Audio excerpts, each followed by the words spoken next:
ท่านทั้งหลายมาพิจารณาจิตโดยเฉพาะสภาพจิตมนุษย์ที่เกิดมาแล้วเสมอเหมือนกันหมดรู้แต่เรื่องธรรมชาติรู้เรื่องธรรมชาติสัมผัสกับธรรมชาติอยู่กับธรรมชาติแต่น่าเสียดายไม่เข้าใจธรรมชาติเข้าไม่ถึงธรรมชาติอยู่กับธรรมชาติไม่ได้สภาพจิตนั้นจึงเกิดอาการสำแดงอาการหายใจที่มันปรากฏอยู่ณขณะนี้สภาพจิตเดิมของเรารู้แต่ธรรมชาติแต่ไม่รู้ธรรมะธรรมะกับธรรมชาติก็ย่อมแตกต่างกันธรรมะบอกสอนให้เรารู้เรื่องธรรมชาติของจิตรู้เรื่องธรรมชาติของจิตจิตของเราเหมือนจิตของมนุษย์ก็คงไม่แตกต่างจากจิตของสัตว์เหมือนกันควายมันก็อยู่แบบสภาพของควายธรรมชาติของควายเป็นเช่นนั้นงัวสภาพจิตงัวก็เป็นสภาพดังงัวหมาสุนัขก็เป็นสภาพดังหมาสุนัขสภาพจิตก็รู้ธรรมชาติของมันนกช้างม้างัวควายก็เป็นเช่นนั้นมนุษย์ก็เป็นเช่นนั้นในกอในขอในงอก็รู้ตามสภาพความเป็นจริงของธรรมชาตินั้นพวกเราทั้งหลายสภาพจิตเดิมเรามันไม่รู้เรื่องธรรมะเมื่อไม่รู้เรื่องธรรมะมันจึงไม่รู้เรื่องธรรมชาติเพราะธรรมชาติเป็นของต่ำธรรมะเป็นของสูงธรรมะเปรียบเสมือนผู้ควบคุมธรรมชาติธรรมชาติตกอยู่ภายใต้อำนาจของธรรมะทุกวันนี้เราไม่มีอะไรไปควบคุมจิตเพราะจิตเราเป็นจิตของสภาพเดิมมันดังคนจำนวนมากสัมผัสอยู่ทุกวันเพราะเราไม่มีหลักมากำกับว่าเราลำบากเพราะความคิดเราคิดจึงทำให้เราลำบากมาจิตเรามันเป็นแค่ความคิดถ้าเราคิดมากเราก็ทุกข์มากเราคิดมากเราก็เสียใจมากไม่ใช่ว่าเราคิดมากแล้วเราจะมีเงินมากเราคิดมากแล้วเราจะมีเงินเพิ่มขึ้นมากมันไม่ใช่ตรงกันข้ามความคิดคือการปรุงแต่งทุกคนมีความคิดเหมือนกันหมดแต่ทำไมถึงยากจนทุกคนมีความคิดเหมือนกันหมดทำไมถึงอดอยากลำบากทุกคนก็มีความคิดเหมือนกันหมดทำไมถึงมีเงินบ้างไม่มีเงินบ้างอดลำบากขัดสนทุกคนมีความคิดเสมอเหมือนกันหมดแต่ความคิดเหล่านั้นไม่มีธรรมะอยู่ความคิดมันเป็นเราคิดเองเองเป็นการปรุงแต่งคิดว่าจะได้ตรงนั้นเงินจะได้เงินตรงนี้ทำอย่างนั้นจะได้เป็นอย่างนี้ทำเป็นอย่างนี้จะไปสู่เป็นอย่างนั้นนี่คือความคิดมันหาข้อยุติไม่ได้ที่เราลำบากทุกวันก็เพราะความคิดนี่แหละแต่เราก็ไม่เคยเปลี่ยนคิดที่จะไม่เคยคิดที่จะเปลี่ยนแปลงความคิดไม่เคยจะพัฒนาความคิดยิ่งคิดยิ่งทำยิ่งติดเหมือนหนูติดกาวเหมือนนกติดบ่วงเหมือนปลาติดตาข่ายมันติดไปหมดเพราะฉะนั้นพวกเราทั้งหลายจิตของเราเนี่ยมันเป็นต้นกำเนิดของความคิด ความคิดเหล่านี้แหละจึงทำให้เราเกิดความทุกข์แต่เรามานั่งศึกษาเรียนรู้เรื่องธรรมะธรรมะจะบอกสอนให้เรารู้เรื่องความคิดมันเป็นการปรุงแต่งความคิดต้นกำเนิดของความคิดก็คือตาต้นความคิดของก็คือหูต้นความคิดก็คือจมูกต้นความคิดก็คือลิ้นต้นความคิดก็คือกายต้นความคิดก็คือจิตของเรา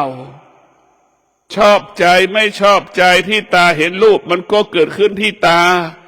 ชอบใจไม่ชอบใจมันก็เกิดขึ้นที่หูอีกชอบใจไม่ชอบใจในกลิ่นมันก็เกิดขึ้นที่จมูกอีกชอบใจในรสชาติอาหารผลไม้ต่างๆก็อยู่ที่ลิ้นเราอีกกายเราชอบใจไม่ชอบใจสิ่งที่มันกระทบทั้งของแข็งของร้อนมันก็อยู่ที่กายอีกธรรมารมณ์โพธพะก็อยู่ที่จิตทุกอย่างมันเกิดจากอายตนะของเราอายตนะนี่แหละมันเป็นส่วนหนึ่งของจิตมันจึงพาให้เราเป็นทุกข์จึงพาให้เรามาลำบากเพราะตาลำบากเพราะหูลำบากเพราะจมูกลำบากเพราะลิ้นลำบากเพราะกายลำบากเพราะจิตที่มันเกิดการปรุงแต่งแต่ละนาทีแต่ละชั่วโมงแต่ละวันไม่มีวันจบสิ้นตาเห็นรูปก็ไปปรุงแต่งในรูปตาเห็นรูปก็ไปปรุงแต่งในรูปหูได้ยินเสียงก็ไปปรุงแต่งในเสียงจมูกสัมผัสกับกลิ่นก็ไปปรุงแต่งในกลิ่นลิ้นไปสัมผัสกับรสชาติอาหารก็ไปปรุงแต่งคือมันปรุงแต่งทั้งหมดทั้งสิ้นไอการปรุงแต่งมันก็เหมือนเอาน้ำไปใส่ตู้เย็นนั่นแหละกลายเป็นก้อนน้ำแข็งนั่นคือการปรุงแต่งไอการปรุงแต่งเหล่านั้นเราเอาน้ำแข็งมาตั้งไว้ข้างนอกน้ำแข็งก็ละลายกลายเป็นน้ำเหมือนเดิมมันก็ไม่มีอะไรเหมือนเราไปปรุงแต่งตาเห็นรูปไปปรุงแต่งท้ายสุดมันก็เป็นก้อนน้ำแข็งละลายกลายเป็นน้ำหูก็เป็นเช่นนั้นละลายกลายเป็นน้ำไปปรุงแต่งมันไม่มีอะไรที่มั่นคงถาวรอยู่ในตาหูจมูกลิ้นกายใจของเรามันไม่มีสิ่งใดที่มั่นคงถาวรอยู่ในอายตนะของเรามันไม่มีสิ่งใดมั่นคงถาวรอยู่ในร่างกายของเรามันไม่มีสิ่งที่มันมีก็คือสติรู้คือธรรมะของพระพุทธเจ้าธรรมะนี่จะบอกจะสอนให้รู้บอกสอนให้เรารู้ว่าต้นกำเนิดของความคิดที่จะทำให้เราพ้นทุกข์ได้ก็คือเราสมาธิเรียกว่าจิตเราต้องฝึกฝนจิตให้จิตเป็นผู้รู้ธรรมะมันจะบอกให้เราฝึกฝนจิตให้จิตเราเป็นจิตผู้รู้เรื่องธรรมแล้วก็เอาธรรมมาควบคุมจิตแล้วเอาจิตไปควบคุมตาหูจมูกลิ้นกายใจพวกเราทั้งหลายธรรมะจะเป็นผู้ที่ฝึกฝนจิตธรรมะก็หมายถึงสติกำกับจิตกำหนดจิตควบคุมจิตจิตของเราประกอบไปด้วยตาหูจมูกลิ้นกายใจตาหูจมูกลิ้นกายใจก็ไปอาศัยเวทนาอุปทานอีกมันก็ไปกันใหญ่เพราะฉะนั้นเรามานั่งฝึกฝนอบรมจิตให้จิตมันรู้ว่าทุกข์มันเกิดจากไหน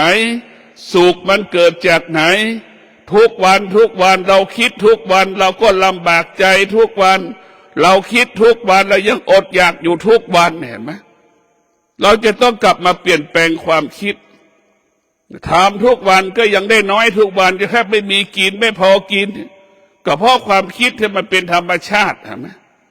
เหมือนดังควายกินอิ่มไม่มีของเก็บเลยเห็นไหมเนี่ยความคิดของคนส่วนมากเป็นดังควายดังงัวกินแล้วก็แค่อิ่มท้องมาทำได้แค่นั้นแหละวันมันจะเกิดคำว่าลำบาก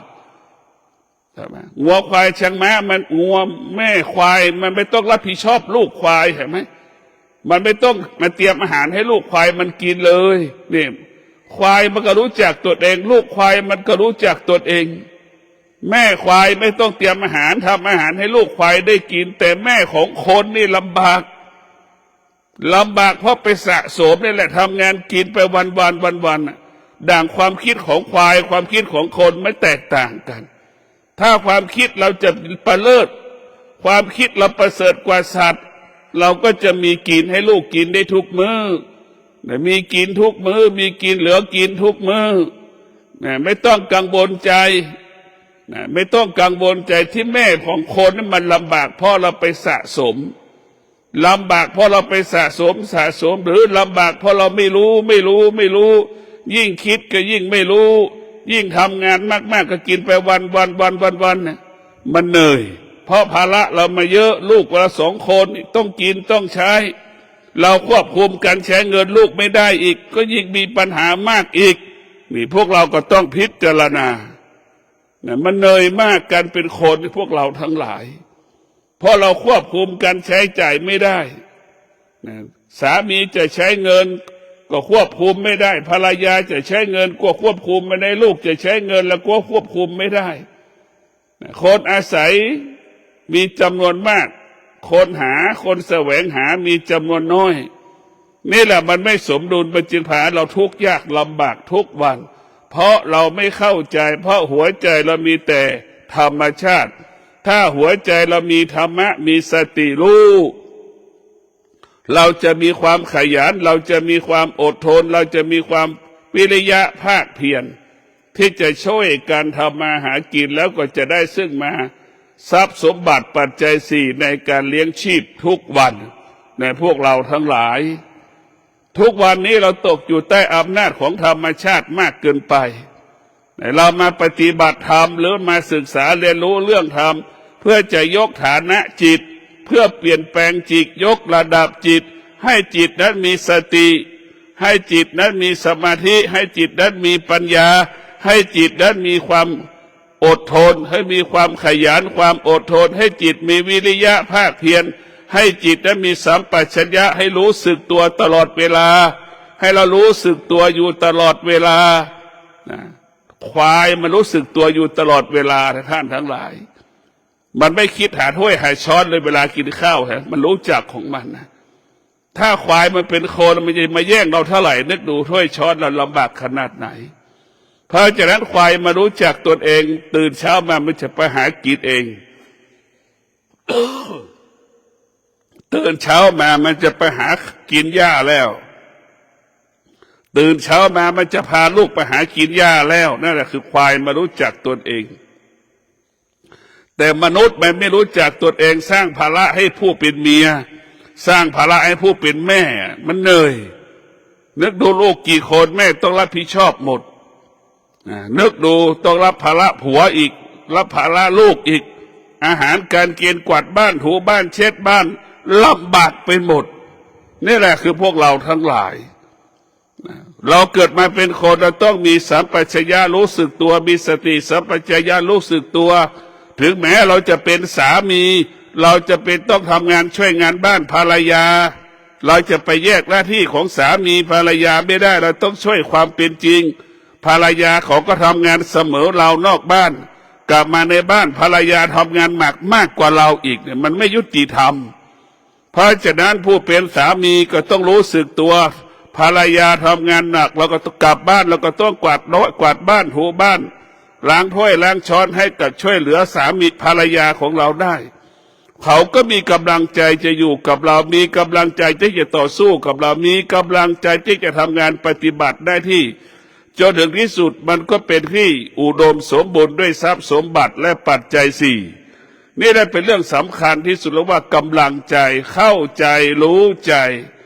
เข้าใจรู้ใจจะนำมาซึ่งปัจจัย4เพราะฉะนั้นธรรมะของพระพุทธเจ้าเป็นเครื่องดูดซับในท่านทั้งหลายไม่ใช่เรื่องอื่นธรรมะของพระพุทธเจ้าว่าด้วยการดำเนินชีวิตแต่ละวันของเราให้มันเป็นปกติให้มันเป็นปกติเพราะฉะนั้นเราฝึกฝนจิตของเราอบรมจิตของเราให้จิตของเราเป็นผู้รู้จิตของเราเป็นผู้รู้จิตเราจะต้องพึ่งพาสติ สติเป็นผู้เตือนจิตสติเป็นผู้อบรมจิตสติเป็นผู้กำกับจิตสติเป็นผู้ควบคุมจิต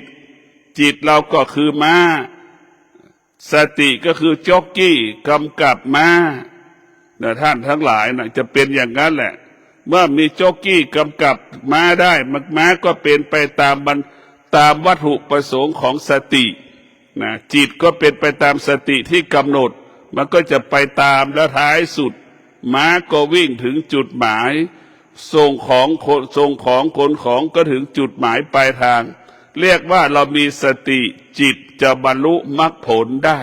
ถ้าจิตเราขาดสติจิตเราไม่สามารถบรรลุมรรคผลได้จิตเราเปรียบเสมือนม้าสติเหมือนคนขี่หลังม้าเราจะไปถึงนิพพานได้เราต้องอาศัยจิตกับสติเท่านั้นสติกับจิตต้องมีสบายเป็นอย่างนั้นพวกเราทั้งหลายเราถึงจะเดินเข้าสู่ประตูพระนิพพานได้เราถึงจะส่งเข้าประตูเขตแห่งโลกุตระได้ถ้าเราขาดสติเราไม่มีสติขาดสติจิตมันก็มีเป็นสิ่งที่ควบคุมไม่ได้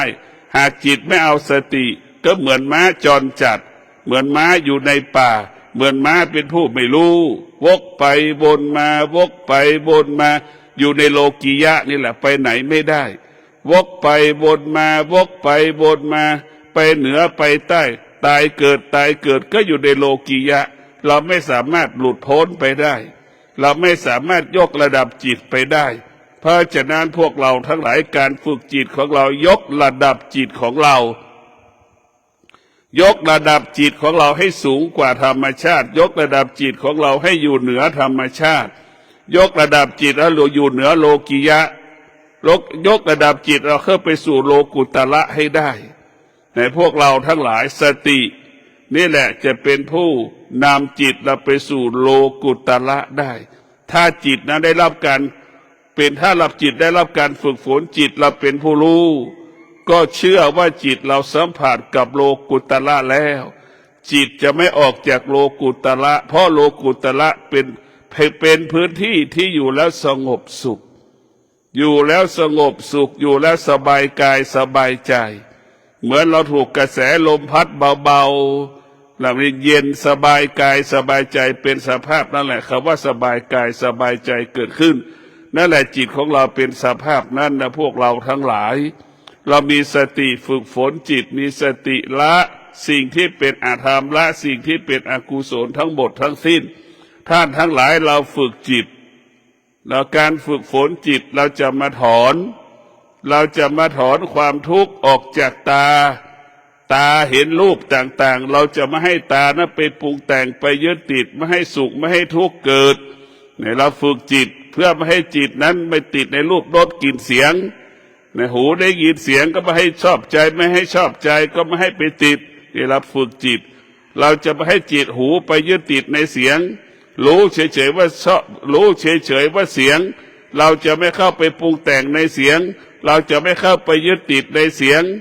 จมูกสัมผัสกับกลิ่นก็รู้สึกเฉยๆว่ากลิ่นมันเป็นหอมมันกลิ่นเหม็นแต่เราจะไม่เข้าไปยึดติดในกลิ่นหอมกลิ่นเหม็นเราจะไม่เข้าไปยึดติดแล้วเราจะอยู่เหนือมันนี่แหละ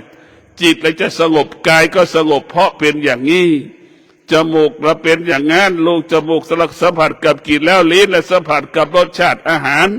จะชอบใจไม่ชอบใจมันหวานมันเปรี้ยวมันเค็มมันเราก็ไม่ต้องไปตกใจหวั่นไหวเรามีสติรู้ไม่ยึดติดไม่ปรุงแต่งเราไม่ยึดติดเราไม่ปรุงแต่งกลิ่นที่ชอบใจไม่ชอบใจรสชาติชอบใจไม่ชอบใจเราไม่ต้องไปปรุงแต่งสิ่งของใดๆกระทบกายของร้อนของเย็นของอ่อนของแข็งกระทบกายเราก็ต้องไปไม่ยึดติดรู้จักจะเดียวว่ามันเจ็บมันปวดร่างกายมันสุขมันทุกข์เราก็รู้แต่เราไม่ต้องไปปรุงแต่งมันไม่ต้องไปเข้าไปยึดติดในกายเพราะเรารู้ว่ากายมันก็เป็นของไม่เที่ยงให้เรารู้แบบนี้รู้อย่างนี้พวกเราทั้งหลายนี่คือการฝึกจิตให้เรารู้และให้เราละรู้ให้เราละทั้งหมดรู้แต่เราละที่เราละไม่ใช่เราไม่รู้แล้วถึงละรู้ด้วยวิชาละด้วยวิชาจิตสบายกายสบายเพราะฉะนั้นจิตรู้ด้วยวิชาปัญญา รู้สิ่งไหนก็วางสิ่งนั้นรู้สิ่งไหนก็ให้จิตเราสงบกับสิ่งนั้นเราจะไม่คอยตามไปตามที่ตามเห็นรูปหูมันได้ยินเสียงจมูกมันสัมผัสกับกลิ่นลิ้นมันสัมผัสกับรสชาติกายมันสัมผัสของแข็งของร้อนของอ่อน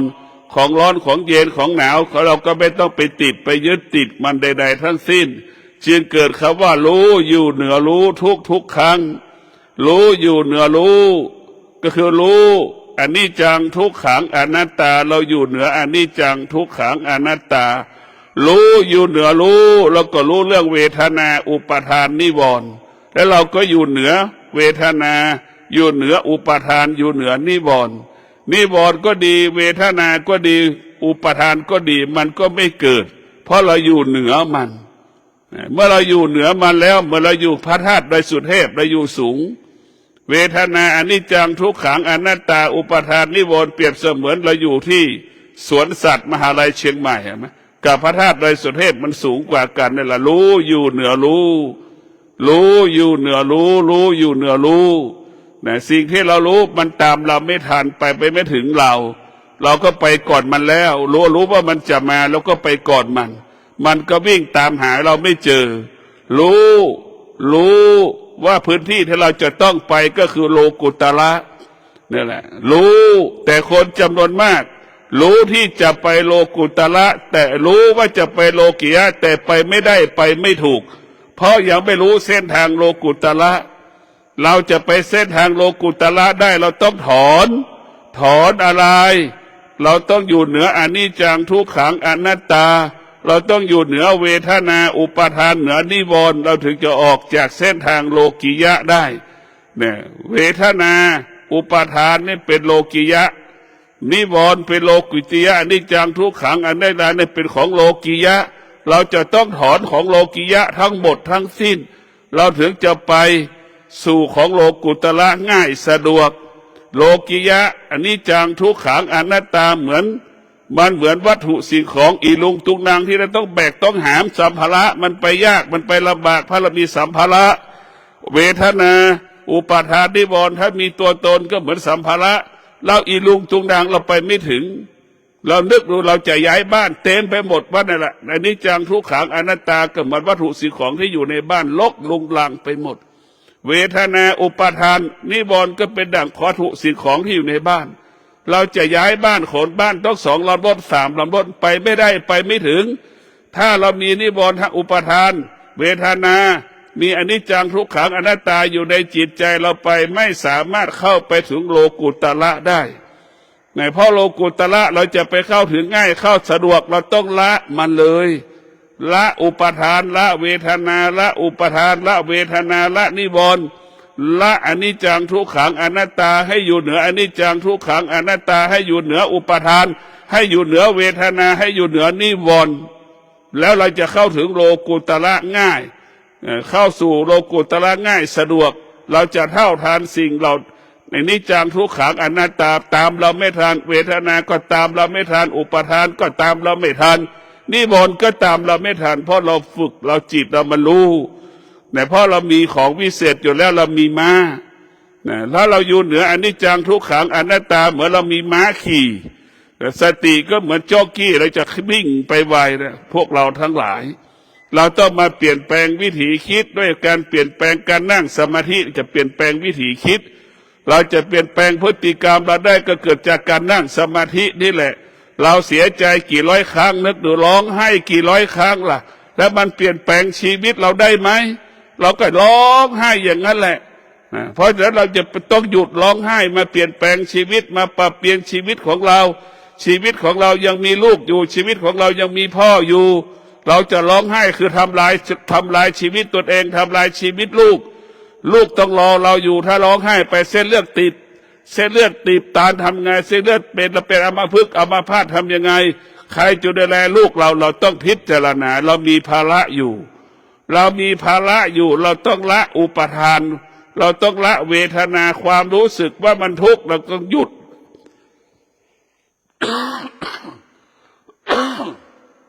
ความรู้สึกว่าทุกข์เราต้องหยุดมันให้ได้ความรู้สึกว่าสุขเราก็ต้องหยุดมันให้ได้ มีก็มีมาแล้วมันก็ไม่ใช่ว่ามันสุข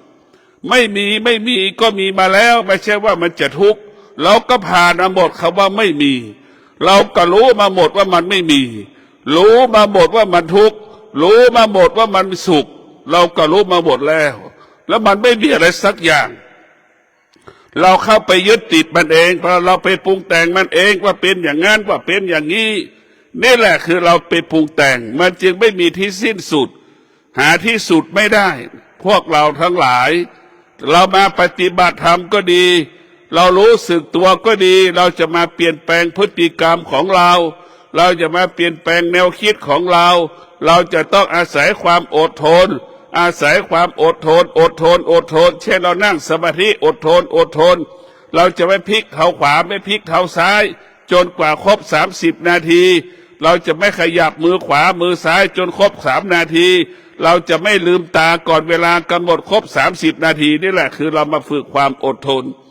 แต่เราต้องฝึกกายก่อนกายมันไม่สงบจิตมันก็ไม่สงบถ้ากายสงบจิตมันก็สงบเพราะฉะนั้นพวกเราทั้งหลายเราต้องพิจารณาจิตของเรากายของเราเป็นต้นกำเนิดของธรรมชาติกายของเราจิตของเราก็เป็นต้นกำเนิดของธรรมะธรรมะก็เกิดขึ้นที่กายธรรมชาติก็เกิดขึ้นที่กายทุกวันนี้ธรรมชาติมันมีบทบาทต่อชีวิตของเราทุกลมหายใจโดยเฉพาะระบบของความคิดเนี่ยมันเป็นความคิดที่ของธรรมชาติเหมือนวัวเหมือนควายคิดนั่นแหละเหมือนสัตว์มันคิดนั่นแหละคนก็เป็นเช่นนั้นเป็นธรรมชาติครอบง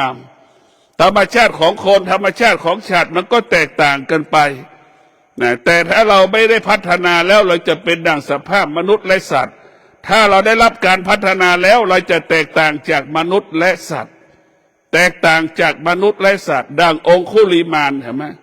ได้รับการพัฒนาและองคุลิมานนี่ถือว่าเป็นโคตรชั่วตัวหลงที่น่ากลัวที่สุดตัวยึดมั่นที่น่ากลัวที่สุดมีเวทนามากที่สุดมีอุปทานมากที่สุดคือองคุลิมานหลงตัดนิ้วมือคน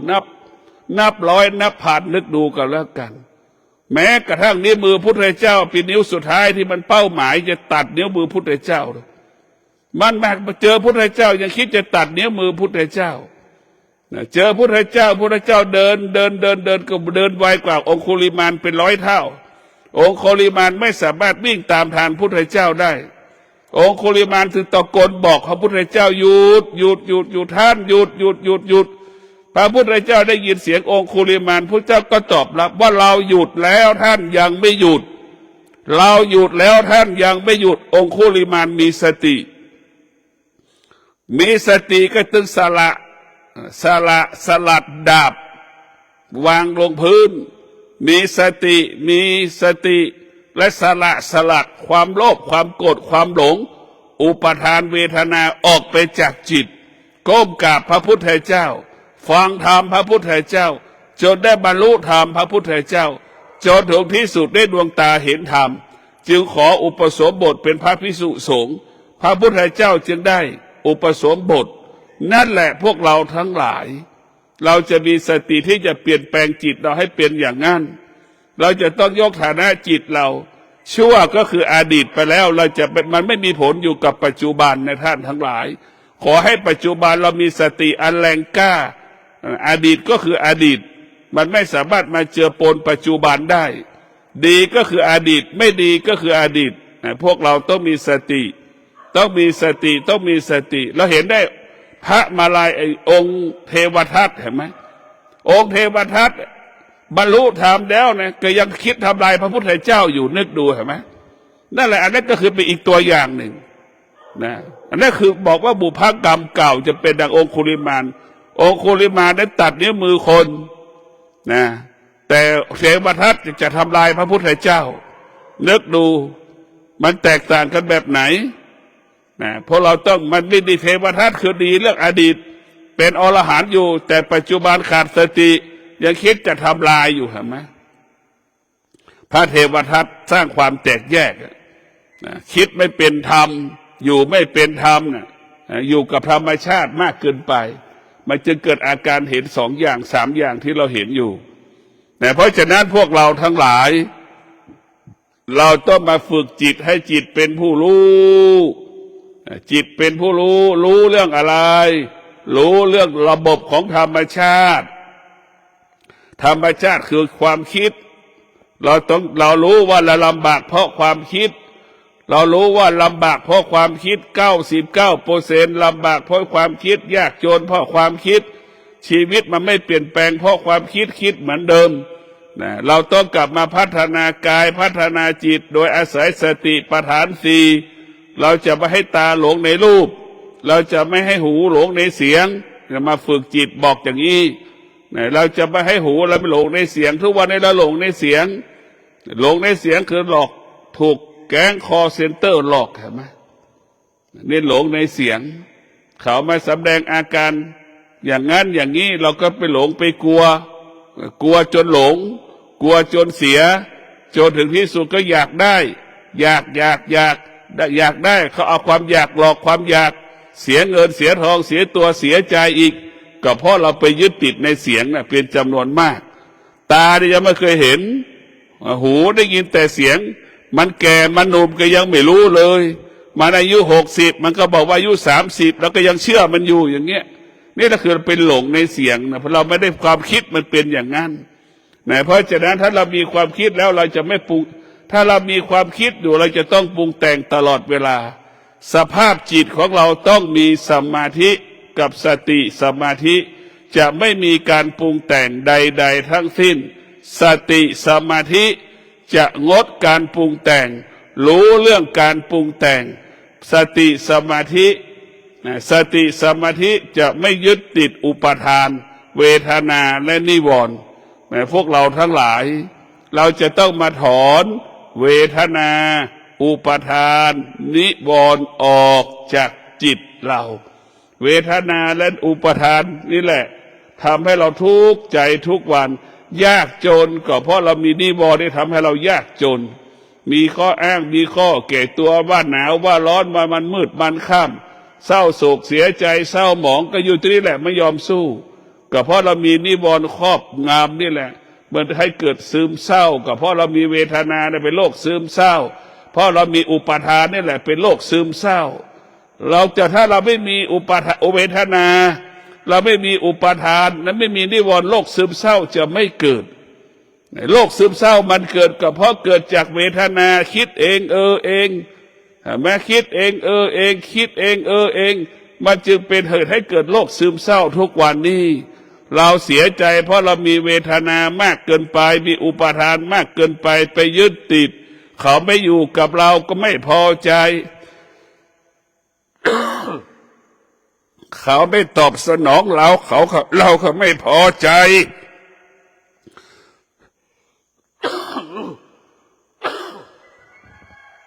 เราต้องมีสติว่าเขาไม่ตอบสนองเราก็ไม่พอใจในซึมเศร้าจะเป็นประเภทนี้หมดถ้าเราไม่อยากเป็นโรคซึมเศร้าก็มีละอุปทานละเวทนาละนิวรณ์โรคซึมเศร้าจะไม่เกิดทุกวันนี้โรคประสาทมันเกิดก็เพราะเรามีเวทนาได้แหละเป็นต้นกำเนิดของโรคนะไว้เป็นต้นกำเนิดของโรคเพราะเวทนานี่แหละเราขาดสตินี่แหละเราถึงติดเชื้อไข้หวัดเราถึงติดเชื้อไข้หวัดสายพันธุ์ต่างๆเราขาดสติจึงทำให้เราผิดพลาดก็คือติดเชื้อไวรัส10สายพันธุ์ A สายพันธุ์ B นั่นแหละพวกเราทั้งหลายเราต้องมีสติพิจารณาว่าธรรมะนี่คือเครื่องป้องกันโรคในศรัทธาญาติโยมทั้งหลายธรรมะเป็นเครื่องป้องกันโรคถ้าเรามีสติสัมปชัญญะแล้วเนี่ยเรารู้สึกตัวเราจะอยู่ห่างคนเราจะไม่อยู่ใกล้คนต่างคนจะไม่อยู่ใกล้คนที่มันไอเราจะอยู่ห่างคนที่มันไอคกอย่างเราไอจะไม่อยู่ใกล้เราจะอยู่ห่างเรารู้สึกตัวว่ามันเป็นบ่อเกิดแห่งไวรัสจะมาตามกระแสลมนี่เราก็หาผ้ามาปิดปากปิดจมูกเสียเอาผ้ามาปิดจมูกแล้วเราก็จะป้องกันมันได้ถ้าเราไม่ประมาทเราจะไม่เอาผ้าปิดจมูกก็จะเป็นเชื้อหวัดอีกพวกเราทั้งหลายเรามีสติพิจารณาว่าชีวิตของเราต้องประกอบไปด้วยธรรมชีวิตของเราต้องเป็นประกอบไปด้วยธรรมะเราจะต้อง จิตของเราต้องเป็นจิตของผู้รู้เรื่องธรรมะเท่านั้นจิตเราถึงจะเข้มแข็งรู้เรื่องธรรมะเท่านั้นจิตเราถึงจะเข้มแข็งถ้าเราไม่มีธรรมะมันจะไม่เข้มแข็งธรรมะจะทำให้จิตเข้มแข็งคือความอดทนเราเหมือนเราอยู่กับเหมือนชาวไร่ชาวนามีความเข้มแข็งต่อความร้อนของแสงแดดเห็นไหมต่อความหนาวเย็นที่มันเกิดขึ้นฤดูหนาวน่ะทำไร่ทำนาทำสวนได้เป็นปกติการฝึกจิตเราให้เป็นเช่นนั้นแหละให้อดทนให้จิตเราเข้มแข็งต่อความรู้สึกไม่มีอุปทานไม่มีเวทนาเรามาฝึกจิตเราไม่ให้มีอุปทานและเวทนาเราจะมาฝึกจิตเราให้จิตเราเข้มแข็งให้จิตเรามั่นคงเหมือนชาวนาทำนาเหมือนชาวสวนปลูกอ้อยเหมือนชาวไร่ปลูกอ้อยปลูกมันสำปะหลังให้เราอดทนสภาพต่อความว่าฤดูร้อนฤดูหนาวฤดูฝนแล้วทุกอย่างเราจะประสบความสำเร็จถ้าเราฝึกจิตได้เราก็จะได้ฝึกจิตนะถ้าเราฝึกจิตเราชาวไร่ชาวนาได้ฝึกกายฝึกจิตอยู่กับความร้อนของธรรมชาติได้อยู่กับความหนาวเย็นได้ปลูกมันสำปะหลังสำเร็จปลูกอ้อยสำเร็จนั่นแหละคือธรรมะชนิดหนึ่งในท่านทั้งหลายถ้าเรามีเวทนามีอุปทานมีนิวรณ์ชาวบ้านทำไร่ไม่ประสบความสำเร็จทำสวนไม่ประสบความสำเร็จทำนาไม่ประสบความสำเร็จ